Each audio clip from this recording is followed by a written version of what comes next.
Hi, I'm Anthony Zachala. I am the I taco. am the I am the taco. original Del Taco.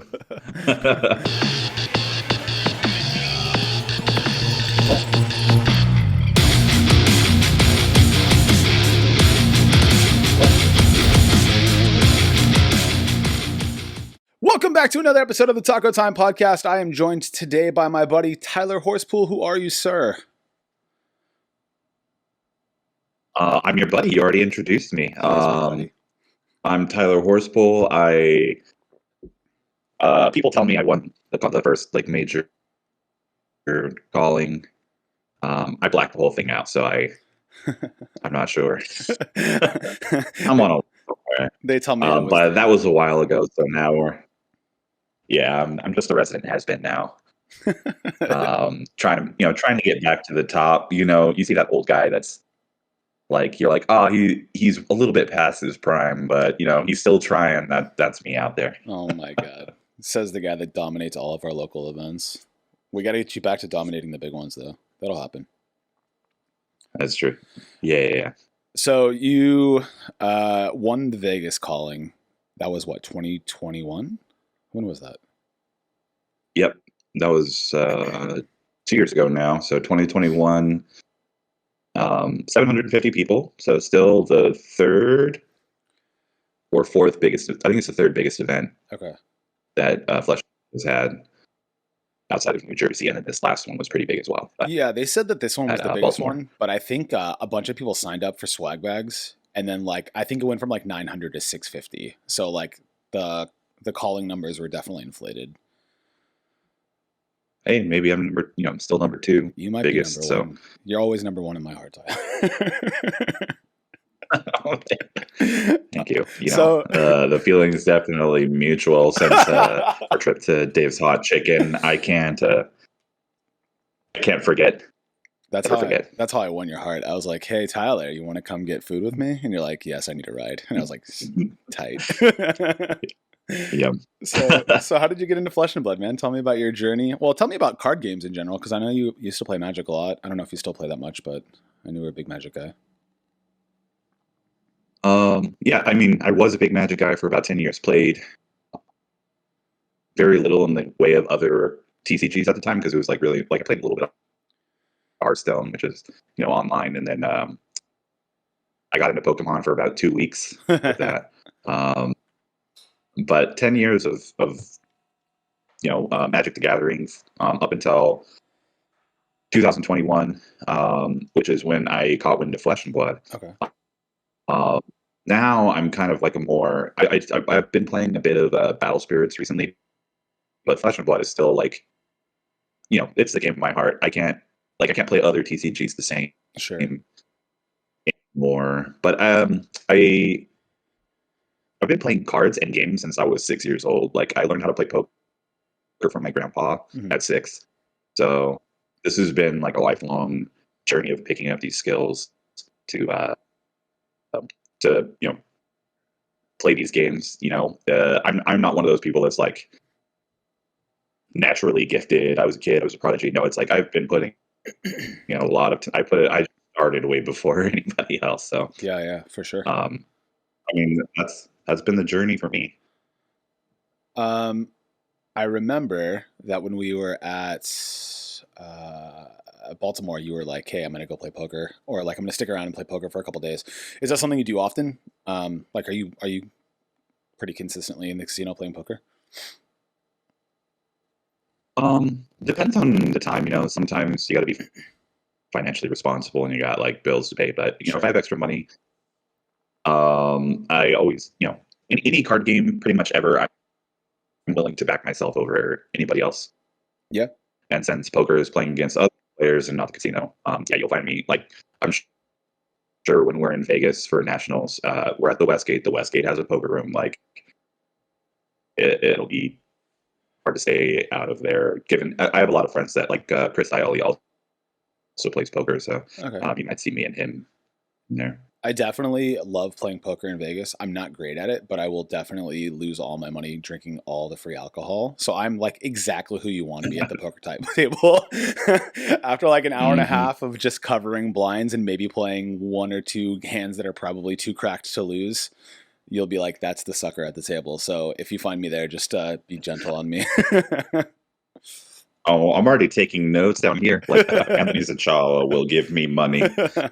A lot of my friends that used to play Magic back in the day became really like I don't know if they'd be like one of them became a prominent poker player, but a lot of them made a living playing poker after their Magic career kind of waned.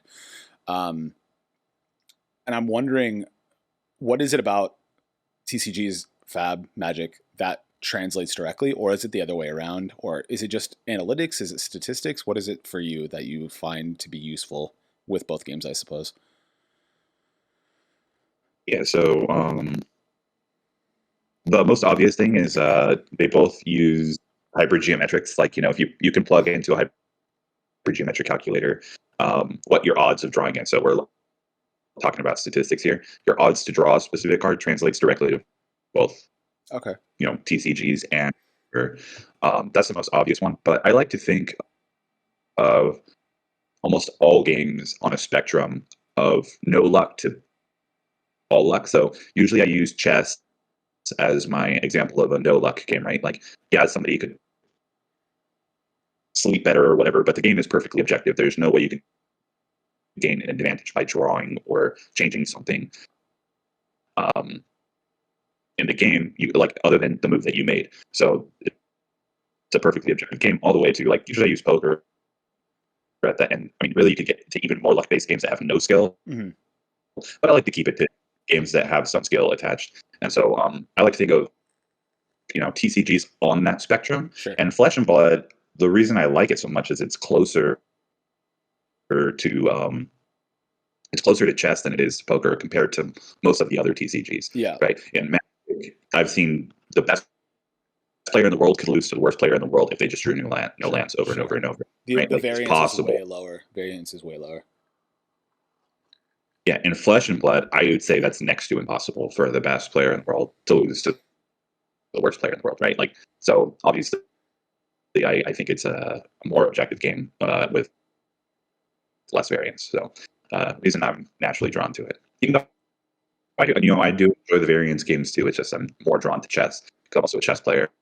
I'm more drawn to chess and to Flesh and Blood than I am to say Magic and poker. Sure, that makes sense. Um, it seems like a lot of people use something like that. Like for me, I don't dig that deep into it, but like I can do like pretty basic statistics in my mind, and so there'll be turns where I'm coming up and I'm like, okay, I know I'm pretty close to my pitch stack for no apparent reason. Like I'm not like actively tracing it, but I know that I'm due to get like an Art of War or a Three of a Kind or whatever big card I need for the turn. It sounds like you've kind of broken that down more into a science than a gut feeling. So does that make sense as to why you might have an edge on some people just because you have so much experience doing that with the geometric calculator you said? In TCGs, I'm not very good at pitch stacking actually. Like I wouldn't consider that my skill versus other really good players I've seen do it. Like I consider the best at pitch stacking to be Alexander Ford, Yeah.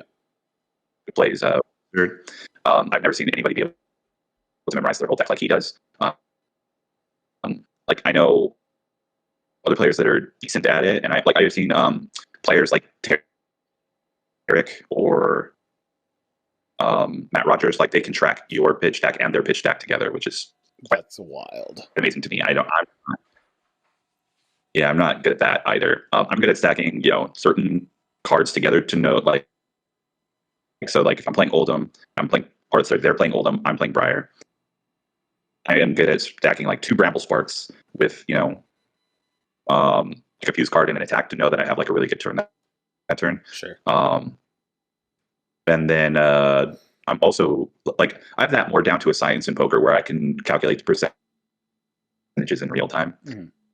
But where I think I excel at TCGs maybe versus other people is that when I'm coming up with the deck, I'm always putting the odds to draw into a hypergeometric calculator. So I know my odds to draw basically are always good. Like, they're going to be fluid throughout the game. So say that I need to draw blue, Mhm. I need to draw an earth, whatever it is. I'll plug that into the hypergeometric calculator when I'm deck building, so that the deck feels more fluid. So I feel like maybe deck building is where maybe I gain an advantage. Okay. And then, yeah, I wouldn't consider myself like a great pitch stacker or like that I'm constantly calculating the odds, Mhm. although it is on the brain. Sure. It's in the background for sure, but it's not like your forte for sure. I think that like something that I thought was really interesting recently, I was watching after the tournament yesterday. I was watching the Brawl, the Pittsburgh Brawl, I think it was, Mm. and I was watching Michael Jeskor, who's like a really really good Oldham player from Canada. He was playing against I want to say it was Yuanji Lee, but I could be wrong about the players. But I noticed that Yuanji would pitch stack like a Rain Razors. He was on Lexi, and then Michael would Mm. pitch a red staunch to crown instead of a blue, even though it's the less efficient play in the moment because he knows that probably the stack is going to line up. And when Yuanji tries to stuff that or the endless arrows at the end of the turn, he can just staunch it and get rid of it. So I think there's a lot of nuance that goes into high end fab play. I mean, any TCG really, but the fact that we see a second and even third cycle sometimes in this game, there's like so many layers that you can dive it. Like the game is so deep. It can be so deep. You know what I mean? Like there's definitely decks like Briar where Yeah. accidentally you draw Force of Nature and CMH and you just win the game. But I think you really shine in those long games where you can really do a lot of setup and kind of edge out your opponent in the margins there, Yeah, and you are like, it doesn't matter who the player is. If you learn to pitch deck, you're going to gain a lot of points. Yeah. And if you don't, like, you're going to lose it. And I acknowledge that by me not being the best pitch stacker in the world, that's something I can work on to, get up to the level of these players. And then maybe my other skills that I consider, you know, to be maybe a little bit more superhuman, might carry me past the better players more often, Sure. So, maybe my before game preparation will catch me up if I get better at pitch stacking. Yeah, that's something. And there's so many little like that. That's something I've been trying to work Go on. for it. Is like the best way that I heard somebody explain it is when you're new to pitch stacking, and you probably know this you probably knew this way before I did, but I learned this from somebody fairly recently. They were saying like when you start the game, don't focus on memorizing your pitch because it's a daunting task and like maybe you can't even do it. Like Alex is probably just a genius, right? But thinking of key cards, like my first turn, my first pitch is this card, and then keeping track, how many did I see? And then once you see the third one or the fourth one, you've hit your stack. So that's like a good way to do it, Is there any other kind of techniques you can suggest to people that are trying to learn how to pitch stack? Like what's a good way to keep track of at least, I know Anthony Pham is like a huge fan of, if I see a pommel and I see a CNC, I'm not going to play them right away unless I absolutely have to. I'm going to pitch them together to do something that's a little bit more mid if I'm on Oldham, because I know on second cycle they'll come back together and I can really take advantage of it. Yeah, so something that I do that's super simple that I think maybe is a little more advanced than that is I'll pitch according to the last card that I pitched. So I'll always try to remember the last card that I pitched. Mm-hmm. I might not remember the whole act together because I'm a little bit forgetful in my old age, but I keep saying I'm 30. Come on, Grandpa. Yeah, but so say that like first card I pitch on turn one, you might often pitch like a red card in your Briar deck. So this is just what I've been playing a lot of recently. But like I'll pitch a red Lightning Surge. I'm like, oh, okay, what do I want to pitch next? Okay, there's a Nimblism in this hand I don't really need to use, so I'm going to pitch that with my red Lightning Surge. Those go well together. Mm-hmm. Right, so that's like step one, is pitch cards that go well together by remembering what the last card that you pitched was. And so I bring this out to about 4 cards, so I know that 4 cards that are pitched together. And then beyond that, I haven't come up with like a mnemonic device to like remember the whole pitch stack. Sure. I'll know that the cards are coming up, but I won't know exactly where. But then after those 4 cards, I'll be starting a new pitch stack, right? But I still remember the last card. So say it was like Nimbalism, Lightning Surge, um, Bramble Spark, and then like Earth Blue, right? Great pitch stack together because it lets me double non-attack action to get the embodiment, and then Sure. pitch for a Enchant and Rosetta, right?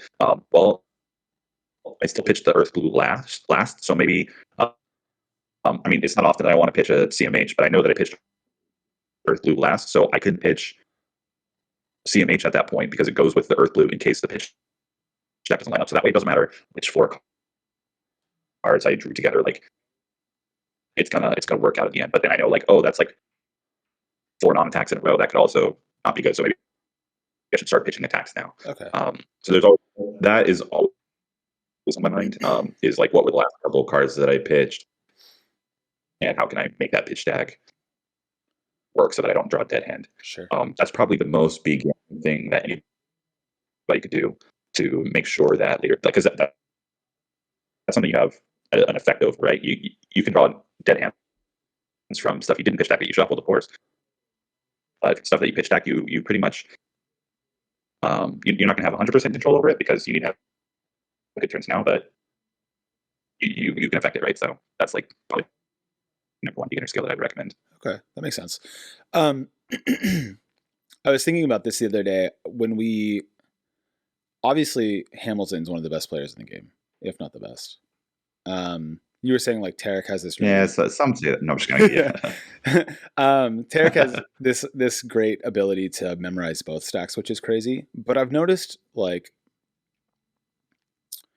it seems like the best players have pet decks and they don't perform as well when they're not playing them. So for example, Tarek's pet deck would be Briar and Oldhim, it seems like. Those are his decks where he converts. Hamilton's deck was Oldhim and Icelander. And it's interesting to see that after Icelander kind of fell out of favor due to the Rangers, I think the moment that kind of happened was when Brody took Azalea to that last big tournament.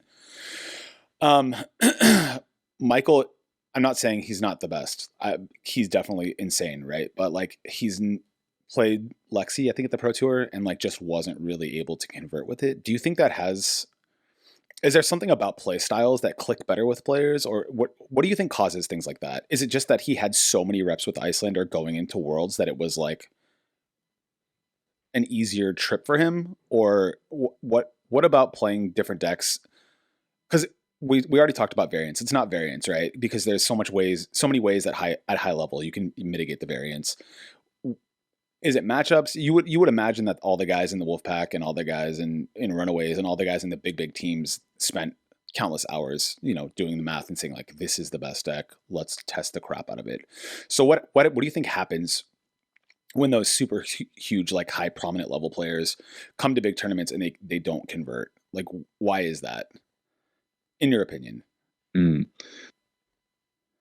So let's get one thing out of the way. The reason that Michael Hamilton is the best is not only because he has the best top finishes, but because when he doesn't convert, he's still getting a PTI in top 32ing, right? Because at this last tour, even though he might have started off not that well, he's still top 32. He still got a PTI, right? And that was true when he played Prism and Lil. I believe he top 16 there. And the dude is just, his worst finishes are like most other people's best finishes. Sure. So dude is absolutely insane. But I mean, I do think you have a point that people do excel at certain strategies. For example, I think Michael is really, really good at controlling type strategies, whether that be Icelander or Oldhim, games that go long, where he can kind of line up the strategy against what his opponent is doing. It really benefits him. I've seen him struggle more when I saw him play Chain at New Jersey. Yep. Again, he's still top 16. Dude's a beast. But New Jersey. I'm not calling New Jersey, but I'm talking about Pro Tour 1. And then this Lexi. He took a couple losses early. I think that he's still really, really good at those strategies, but maybe he's just not superhuman. And I think that that goes for everybody, including myself. I think that people can pick up on other strategies, but they just resonate more with certain types of strategies that make them better at the game. So, like something that I excelled at is playing, obviously playing Prism, is playing auras and then leveraging those auras over time, right? So I really like leveraging an advantage that I had and then just making that count over multiple, making the game last longer and then making those count. Um, Briar doesn't have that much of a strategy, so it actually took me a while to like make that my own. And I would say that time has made me has been my ally here, and that I've spent a lot of time on Briar now since like Worlds of last year. Yeah. And now I think I've become one of the top players at it. But it wasn't something that just like naturally occurred to me. Whereas I think if I went back to like playing Dromai or maybe the new Prism, that's going to resonate. Now, whether I'm going to do that or not,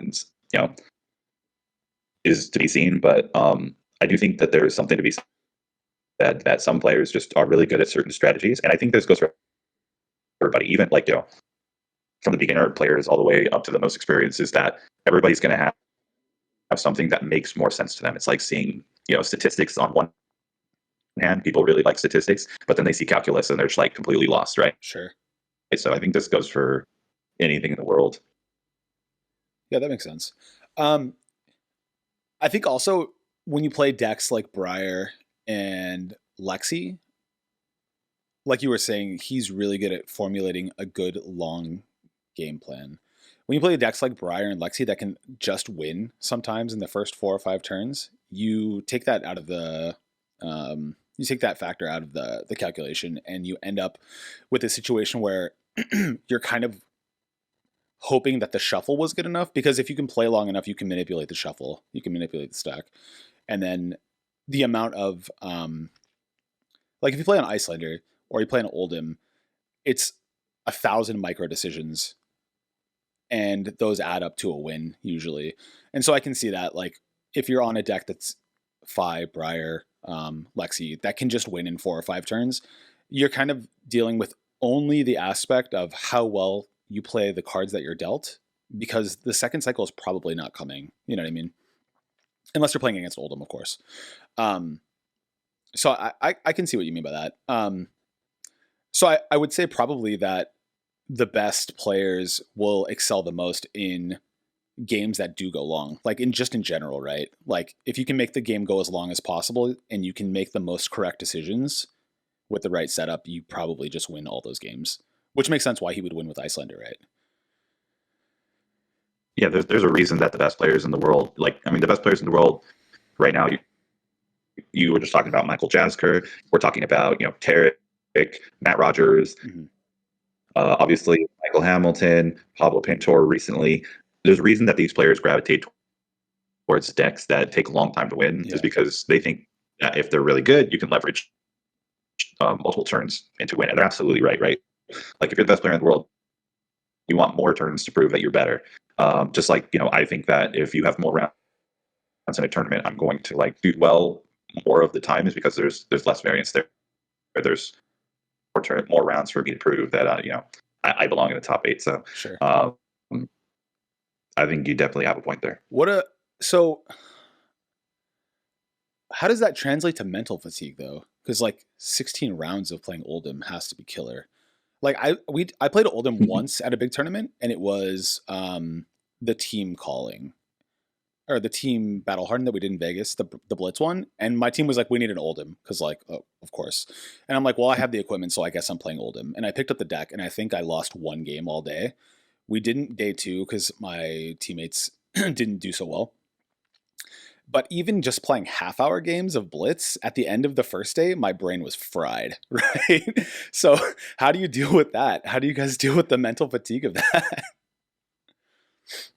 Yeah, I think something that comes with being a good card player, even if you play aggro decks, obviously it's a lot less prominent with aggro decks, is dealing with being able to think over really long, like training your brain to think over really long periods of time, and not finding ways to not, fatigue out. So I think something that you'll find is like, I'm not going to be talking a lot about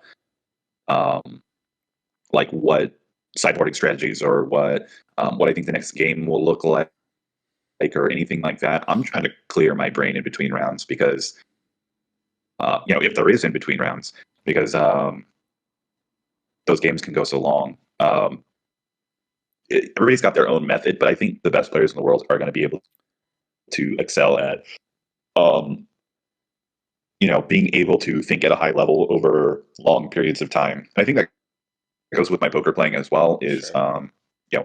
I've sat at tables, you know, back in my heyday, I would play probably something up to like 20 tables at a time, over like 6 hours at a time, just sitting there, no breaks, no nothing. Yeah.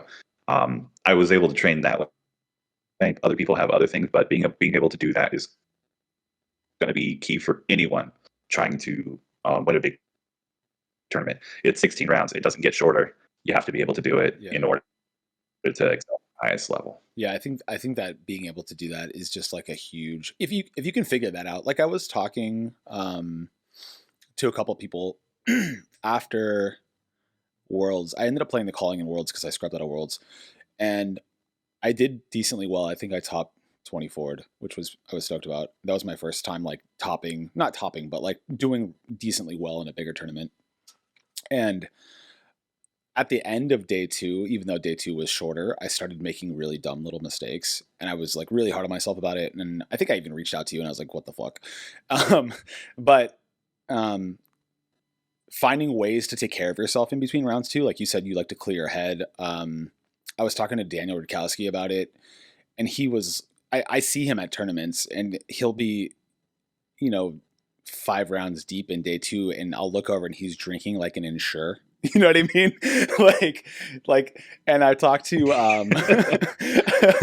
I talked to a couple other players, and they were saying like, they bring snacks, and you see Craig with his kiwis, his signature kiwis, and just trying to keep. That's something I've tried to prioritize lately, is trying to stay hydrated and fed during tournaments, because your brain just starts to suffer and your body starts to suffer and you make dumb little mistakes.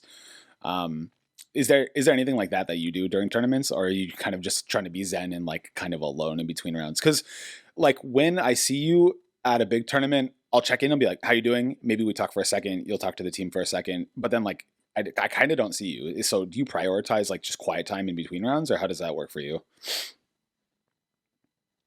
Yeah, I got a couple things that I just picked up, over 10 years of playing TCGs. Like, you kind of develop a strategy. Um, is number one, have to have snacks, of course. So just like, I usually have gummies, Pringles, and a drink, and then I have to have some sort of like lunch or something. Like, I have to have a meal Mm-hmm. somewhere in the rounds. It doesn't have to be at a specific point, but I have to have a meal if there's going to be over 6 rounds. Um, and then the other thing is, it's probably some of the reason that you don't see me for long periods of time if I've lost. If I took a particularly tough loss, Yeah. I don't want to think about it like going forward. So, sorry about that noise. No, you're fine. I think someone's trying to make lunch next. All good. Okay. One of the reasons is I don't want to dwell on that for multiple rounds. Yeah, of course. So I will go take a lap around the convention center, or if I'm at like a LGS, I might just like take a walk outside, a deep breath or something like that, Yeah. and just the power of a deep breath outside by yourself is something that I found really works for me after a tough loss.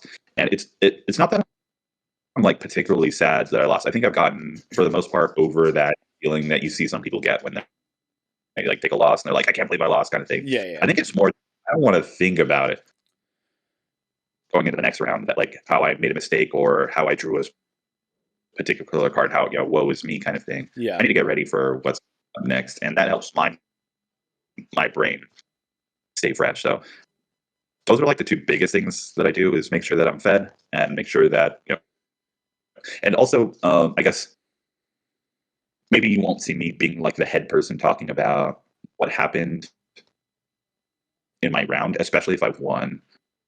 I will try to just, yeah, I won, this happened. I'd rather talk about something else or hear about your round, I guess. But Sure. I don't dwell on my games for too long, but they are stored in memory banks for afterwards to see, because the only way you can get better is identify your mistakes and go from there. So I have a great way of compartmentalizing that, I guess, into that, like, this is for later, this is for now. Yeah, I think that's really important actually. When I first started playing Fab, I hadn't played Magic in like 15 years, like a really long time. And it was just because of life. And then I went to college and then I got a job, and that job made me work on the weekends and at nights. And so, like, you can't play Magic on Friday night if you're working, right? So I finally got another job that allowed me some more free time, and I really missed playing card games. So I found Fab and picked it up. And I remember when I first started playing Fab, I would get super tilted. Even at locals, I would get super like, this is bullshit. I can't believe I lost this game. Like, there's no way I should have lost this game. I made one dumb little mistake. And then a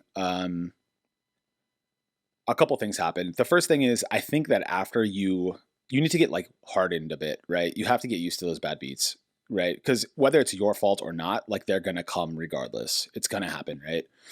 And I think that being Mhm. able to get past that tilt is huge into being successful, especially in longer tournaments. Because if you let that come with you throughout the rest of the tournament, it's not going to go well. You're going to be distracted. You're not paying attention. You're playing sloppy at that point.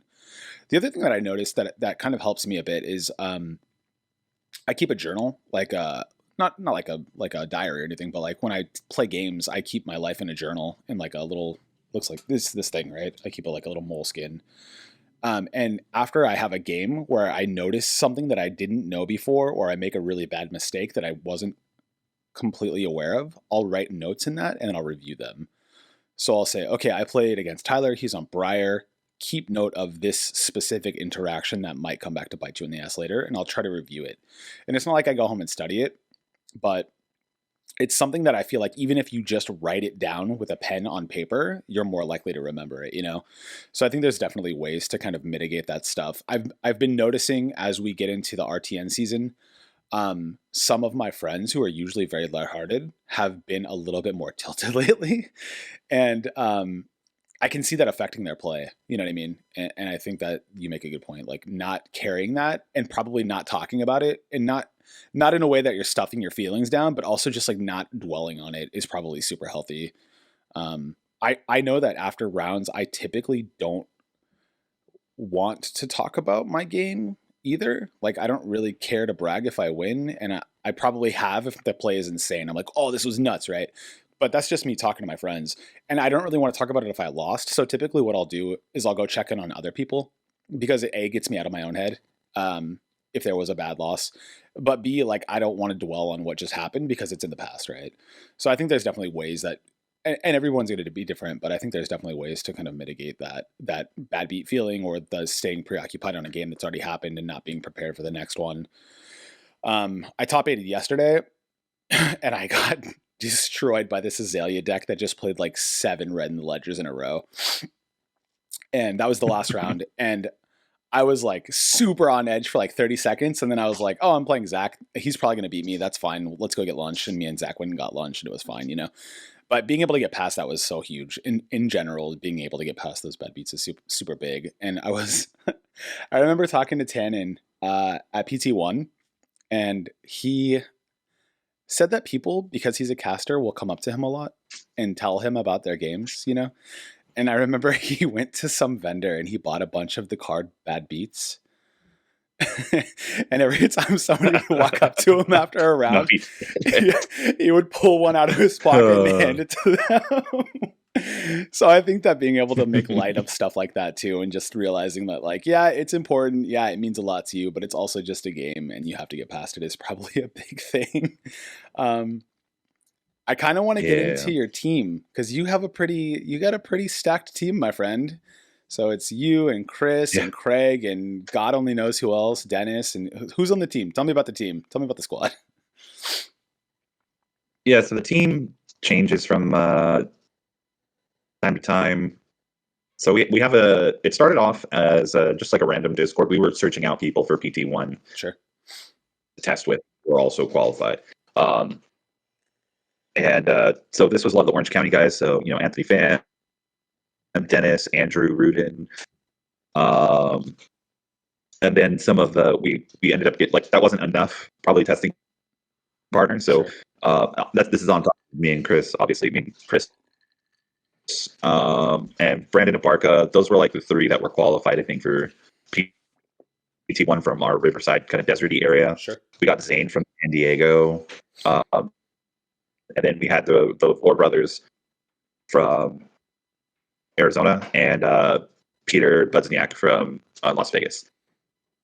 I think those were like most of the originals. There's a lot more of the Orange County guys that have played and then maybe like have fallen off recently. But those are the guys that are still playing today that like kind of started.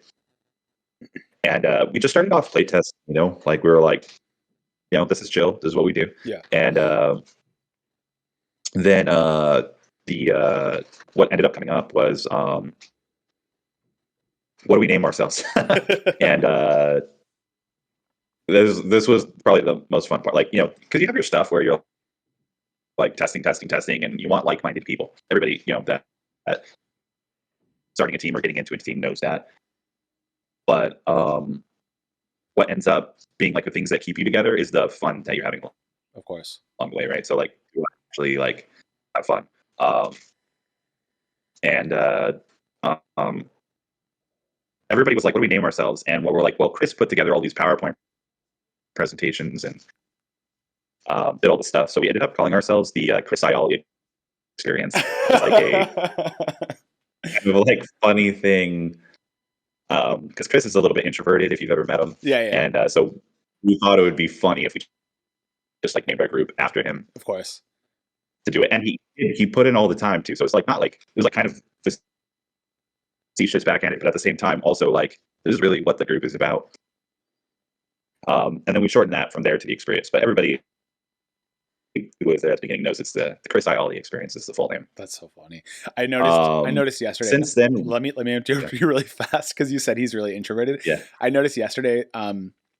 Chris, I think, made it to the finals yesterday on Icelander, and he's doing his wizard stuff, And who was it? It was Evan and Randy and somebody, and Blake were right next to them while they were playing their semifinals match. And you can see like Chris is such a nice person and he'll always be super nice to you, but he is really quiet, right? And you could see it in his eyes that he was just so tired of them yelling and like carrying on, but he won't say anything. Like he's just very chill all the time. He's like, I'm trying to keep it low. But like I could tell that at any moment, somebody walked up to me and like, look at Chris. He's about to punch somebody in the face right now. He's one of my favorite people in the world. Like he, at times he needs to be like adopted to go, talk to people or stuff like that. But most of the time now that he's, he's seeking out fun and doing things. Like he's not like super in a shell or anything. Sure. But yeah, he has those times where you look at him, you're like, what is going on inside that brain of yours? Sorry to interrupt. I just had to point that out because it was such a funny moment. Yeah. Yeah, no, that's great. It's classic Chris, right? Yeah. Yeah, so the team since then, we've added a ton of people to the Discord and stuff like that. And this last PT, we kind of prioritized having like a certain group because, even myself, like I play test with the experience, but I'm sponsored by my store, Top Deck Keep. So, I want the players at my store to do well. I want people on the experience to do well. And, those aren't always the same players. Sure. And for a lot of people out there, like that's the same thing, right? So we kind of changed it up for this last pro tour to try to like, we're testing with these people. These people are just mostly like experienced. And so we had a much smaller group for PT Baltimore. I think there was about 9 or 10 of us. Sure. And then, we're talking about trying something else out. And mostly, the team is Chris and whoever wants to be playtesting with Chris for the most part. But we're changing up, trying new things because we see the Wolf Pack, we see Team Dragon Shield, and these teams are having out of these world results. And it's not that we're like that far behind, but we do want to catch up. We want to have winners of the events. We want to, be hoisting trophies as well. And so it's always important to like keep trying to do stuff. So we're gonna be changing it up again for nationals. I'm sure we'll change it up that, just little micro things. We're not doing big overhauls, but Sure. team gets bigger, team gets smaller, and it's not like we're like exclusively just testing with only members. It just gives us an avenue to. Um, this is the big one for me. Is it lets me talk about my crazy deck ideas without the fear that they're going to get leaked. Sure, that makes sense. Out there somewhere. So that's a big one for me. And then also having players that I know are the best of the best on a certain archetype. I know when I'm playing Alex, I'm playing the best of the best at Wizard. Yeah. When I'm playing against Craig, I know I'm playing the best at Guardian. Like, so having those players that can basically be a sounding board for whether your deck idea is good, and then also having builders in the group that can change decks and not just that deck everything, because not everybody out there is deck builder. Not everybody can just make changes and like still have the deck be structurally intact and be good and that kind of Sure. stuff, or even have a brand new idea. So I think it's important to have those as well. So that's what the team is really about.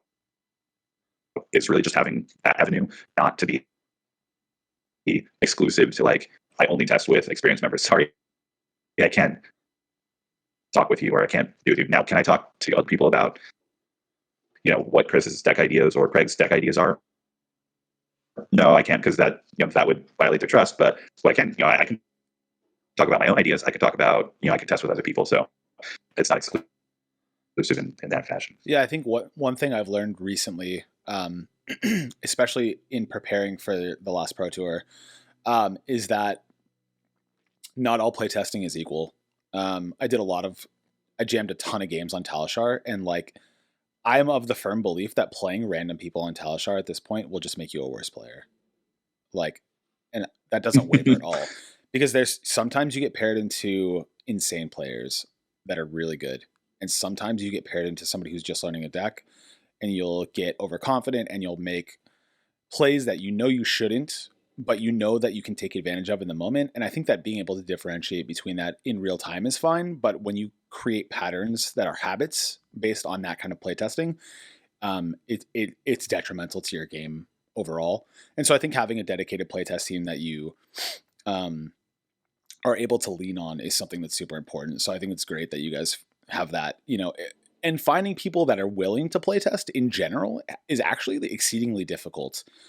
Like for me, a lot of my playtesting is just going to Kingslayer, because basically everybody on your team, with the exception of you and Chris, are there every week. So I'm like, okay, I know I'm going to get the best games in here. Whereas if I go to like my home store, Finch, it's very casual, right? It's very, very casual. Mm-hmm. There's maybe 2 people there that take the game relatively seriously. So I know those games are going to be hard, but the rest of the games, it's going to be lighthearted and fun. And that's great because it's a fun time, but I'm not really gaining anything from it, I feel that. I feel not only, the feeling to get better, but also the hardship of like trying to find people that you really trust, that you're getting the best of the best playtesting. And so I got 2 things on that. One is that what I do in my own testing is that I still use Talishar. I think Talishar is a great tool, but I don't use it maybe like, I'm not trying my hardest, I guess, when I'm playing on Talishar. No, maybe my not hardest, my mindless droning is still better than some players out there. I don't know. Sure. I won't say that I'm like the greatest or anything, but if I can mindlessly drone and still get winning percentages on Talishar, that's probably my step 1. Like, okay, maybe this deck has some legs because my win percentages across the board are winning. But then after that, I will take it to like, okay, maybe my Arachne win percentage wasn't that great, so maybe I'll take it into someone who I trust on Arachne, and be like, hey, can you play a couple of games? And now the answer is not always yes. Even within my own team, it's hard to get schedules to line up. Sure. But that'll be my step 2, is going to the player that I really trust. And so, I mean, that's how I ended up doing so well at Vegas, I think, is that I thought I was playing, I still think that I was playing against one of the best chains in the world when I was playing against Chris, right? Mm-hmm. And I was not doing well in my Prism versus chain matchup. I was losing most of the time because I was playing against someone who was conforming to my strategy and knew what I was doing. And I was only losing by a little bit. When I took it the people who had no idea what I was doing and didn't tech for Prism fatigue. Um, they were getting trounced by big margins. So that's number one. One is like when you're playing against. Step one is like use Talishar like how it should be used, and then step two, seek out those players. And this goes into my second point, which is the best players in the world are not going to test with you unless you reach out to them, right? So like I've almost never turned down someone who said, hey, I want, is it cool if I get some testing? Yeah, no. Now usually most of those players are not online. They're players at my local game store. They're like, hey, can you come early on Wednesday and try to watch me play games or try to run a couple against me? And I almost always say yes. And even online, when people hit me up, hey, can you run a couple games against me? I think the biggest fear is that people are going to say no, but that's the worst that they can do, right? Is, hey, can you play a couple of games? I'm looking to get a little better. The worst that they can say is no. Yeah. So that would be my 2 cents on testing a Talishar and seeking out good players to test against. Is that you got to reach out at some point, whether you want to be on a team or just test one-on-one with somebody. You got to reach out. Yeah, I think I think a lot of players are of the mindset. They're like the notice me mindset, where they're like, maybe if I can convert a big tournament, somebody will notice me and sponsor me, or somebody will ask me to be on their team.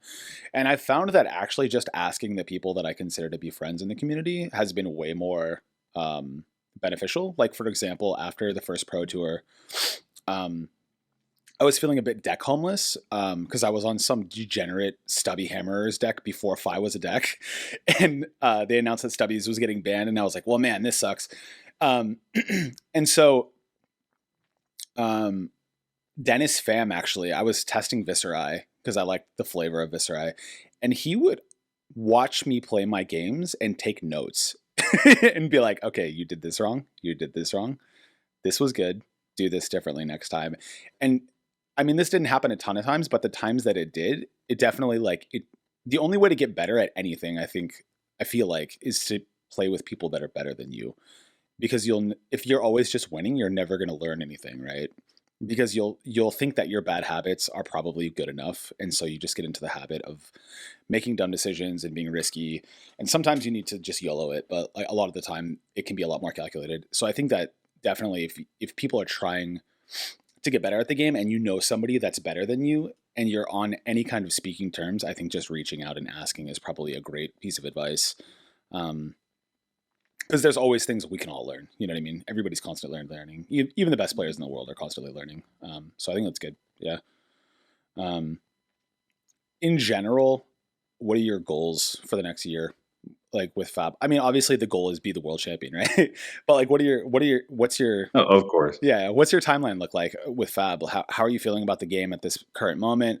How do you feel about the game going into the next competitive season, knowing that there's a huge chance that Briar wins some RTN in Louisiana at a local game store that has 12 players playing 4 rounds and getting LL'd?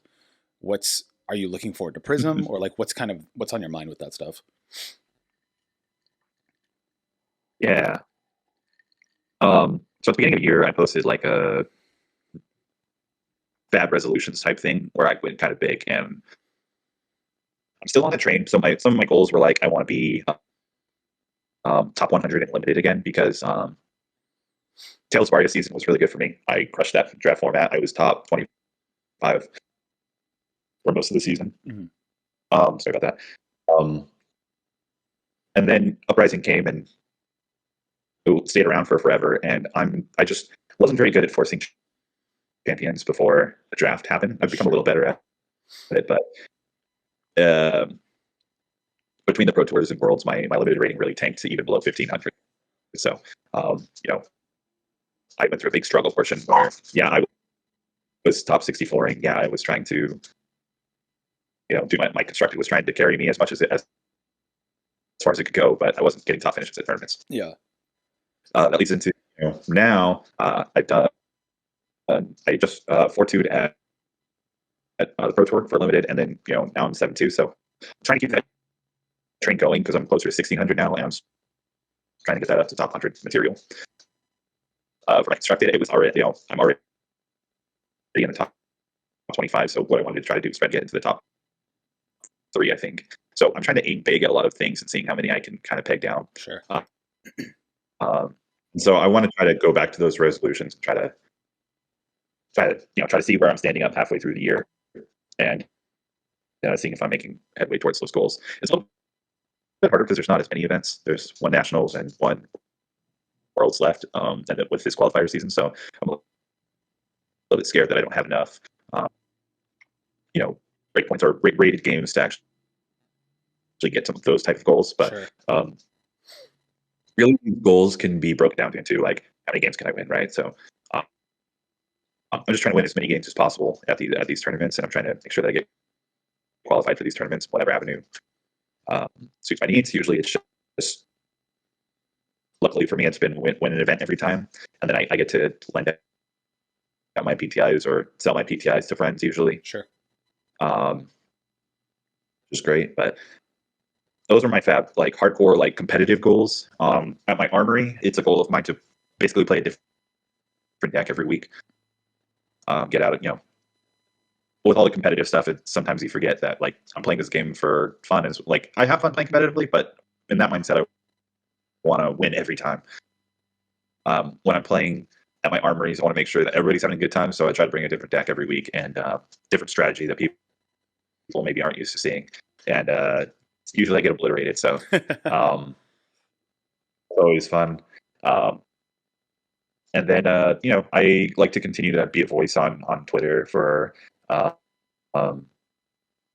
usually what I do is I will track an opinion that maybe a lot of people have that I don't agree with, Mm-hmm. and that's when you'll hear me be the loudest, is when I disagree with what the prevailing sentiment is. Generally, I like to talk about what my games are like and stuff, but just continuing to be voice on Twitter for hopefully a positive changes in Flesh and Blood. Flesh and Blood is one of the greatest games out there, and that includes the ownership and the direction that they're going. But every once in a while, it's good to make sure that things are on the right track. We like to keep them honest in the Twitter sphere, for better or for worse. And then the last thing is I want to start writing articles again. So I'm actually teaming up with Fabric to start writing some articles here in the near future. Cool. And I hope I can keep that going to I'm going to be writing more for probably a newer to competitive audience rather than like the hardcore players. But I believe hardcore players will still be able to glean some stuff. But it'll be nice to try to give something back to players that are just starting out their competitive scene and trying to just trying to get in there, right? It's always good to have new blood. So yeah, I think that those are got a lot on my plate there. that's all right to have a lot on your plate, man, as long as you shoot for it, right? I think that when you're a new competitive player, that's kind of when you're seeking out that kind of information, right? Like at this point, I've been playing competitively for a while. I don't read as many articles. I don't know that I always trust the people writing the articles a lot of the time, unless the name is super noticeable or recognizable. I'm not doing that. And one of the big things that I hate about like fab content in general is like things like deck techs, because it's like there's 7,000 deck techs on YouTube, right? And like nobody knows who played that deck, right? It's like some guy in Ohio won his RTN with this deck. Here's a deck tech, right? And I think that a lot of the time, focusing more on the fundamentals of the game will get you a lot further than just playing these exact 80 cards. And I think it's funny sometimes you'll see people that like, and I think we've all been guilty of this. They'll stress over like one slot in their deck. Like, do I run 3 of this or 2 of this? And it's like at the end of the day, like it really probably doesn't matter if you're running 3 or 2, because as we've seen with Lexi, like there's a million different deck lists and none of them are correct. And all of them are doing, well in the hands of good players. And so I think that having somebody who's seasoned, such as yourself or anybody else who has made a name for themselves playing Fab, writing articles for people that are new to the scene is probably a really good thing, because it's a trusted voice and it's probably way more valuable than Billy Joe on YouTube talking about how he crushed his 17-man RTN on Dash, right? Because sometimes Dash just wins stuff, you know. um, I think there's a lot of information in the community with any card game that is probably worse to read than better. You know what I mean? So I think that's cool that you're going to be doing that. Yeah, I wouldn't say that any article is worse to read than better, but I will say that some stuff is more worth it than other things. That's a more eloquent way of putting it, I suppose. Yeah, I mean, like I'll read through everything, and it's how much do I glean from this, right? If something had made me think as a hyper competitive player, then it was an article worth reading. Now, as a newer player, you're probably more looking for big ideas, like how to pitch stack, how do I count to 14 when I'm playing against fatigue decks, how much is disruption worth, evaluating my hand, because hand evaluation is probably like the number one thing that I see new players fail at. And but as long as you can make somebody think, you're whether you improved or not, you at least thought about that aspect of your game. So sure, yeah, I think fundamentals in general will just make you a better player as a well-rounded player. You know what I mean? So I think that's awesome. Yeah, we're coming up on an hour, sir. I don't want to waste too much of your time. Is there any shout-outs that you have? Is there anything you want to mention? Now's your time. Speak to the world, Mr. Sure, Horspool. You would think. Let's shout out to Chris, who I already shouted out a couple times in this article. Sorry for talking about you so much. We love you, Chris. I know he'll hate it. Yeah, we love you. Also, stop playing Clash Royale. I need to catch up. Shout out to Pablo Pintor, who won the most recent calling in Europe. And LL Breyer. I got to chat with him at Pro Tour Baltimore, and just got to tell him my feelings that he's the second best player in the world to me right now. It's hard to argue with Hamilton, but no, he loved it. He was like, it's good to have, he liked the opinion that he's the second best player in the world. So, he's he's a humble guy, and he's a fun-loving guy. So, a big shout out to him for just being cool, and then also being amazing at taking one loss or two losses at the beginning of a tournament and then running with it. He's the suffering god. Yeah. I feel like these got to come in threes, right? So, shout out to Andrew Rudin, the best, like he's one of the guys with the kindest hearts in Flesh and Blood that I've ever met. I don't think we talk about that side of him too much, but sure. Dude is like super nice on top of being like a complete monster at Flesh and Blood, and also like one of the coolest collections that I've ever seen. So yeah. Those will be my 3 shout outs for taco time. I will say and then go ahead. Yeah, I was gonna say I 100% agree. No, go for it. Pablo, I met Pablo for the first time in San Jose, and he was playing the calling with me, and we were sitting next to each other for most of the day 2, and he was also on Phi, and I was like, I don't know what I'm doing wrong, and he like talked to me for like 10 minutes and gave me some advice, and then I'm in a mutual Discord with him, and we chat occasionally, and he's always super helpful and like the most humble dude. And I remember one time Nairi and I were talking about maybe going to Spain this summer, and I mentioned like, oh man, where should I go in Spain? And he's like, oh, come to my hometown, I'll show you around. Like that's the nicest dude, right? That's the nicest dude. Yeah, no, there's a lot of really nice people in Flesh and Blood, and Pablo seems like the upper echelon even, and that's so great to have from one of your top players. 100%. Well, thank you so much for coming on, man. I appreciate it, and I look forward to seeing you excel as always. And if there's anything else you want to say it now. Otherwise, we'll just call it. Thanks for having me, man. It's always good to talk to you, and kindred teacher spirit. Yeah, man. Right? So, yeah, I could talk to you for hours and hours. So thanks for having me on. We'll have to have you come back on again once you destroy something huge or bomb something huge, or just want to talk about anything. You're welcome anytime. For sure. All right, brother. Any of those. All right, man. Have a good one. Take care. Bye.